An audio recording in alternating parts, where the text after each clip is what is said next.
Vaon'ny finoana dia Omaly no nanatanterahina ilay fotoana lehibe nitondrana am-bavaka ny taom-piasan'ny 2022 ho an'ny fiangonan'i Jesoa Kristi eto Madagasikara na ny Fjkm nitondrana am-bavaka ihany koa ny filohan'ny Fjkm sy ny ankonany tetsy amin'ny kianjaben'i Mahamasina nanatanterahina ny fotoana rehetra sy ny fandaharam-potoana ny fanindran-dalana tamin'izany ary tsy nanakana ireo mpino ny ora-nikija.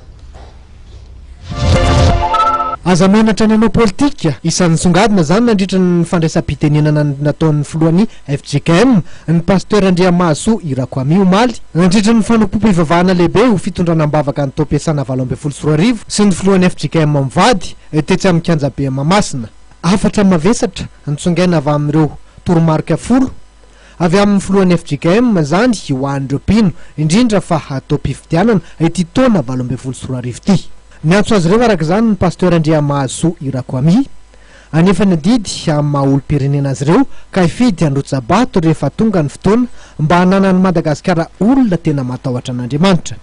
Tonjobily ihany koa ny taom-piasan'ny 2024 satria kalazaina amin'ity ny fahadimapolo taona nisian'ny Fjkm sy ny faharoanjato taona na tongavan'ny misionera LMS teto Madagasikara.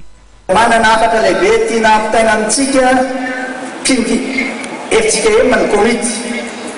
Zany dia ny toetsaina mampanahy entina miafika am-pasahina hijoro vavolombelona eto amin'ny firenena amin'izao tonjobily lehibe izao. Rososina ny ekentsika zany. Rososina satria sady fahadimapolo taona ny Fjkm ny faharoanjato taona nidirany LMS teto Madagasikara.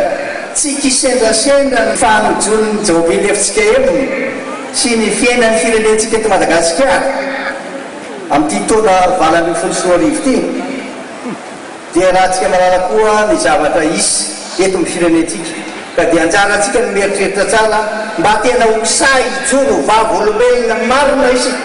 Tsy nanakana ireo mpino votom-pinoana ny ora-nikija izay nanamarika ny andro Omaly satria fenipoka i Mahamasina nandritra ity fotoam-bavaka lehibe no karakarain'ny Fjkm ity. Tonga namin'ny voninahitra amin'ny fotoana ihany koa ireo olo manan-kaja maro samihafa raha tsy hitanisa afa-tsy ireo mpikambana ao anivon'ny governemanta izay mitarihan'ny filoham-pirenena Jesoa Kristi.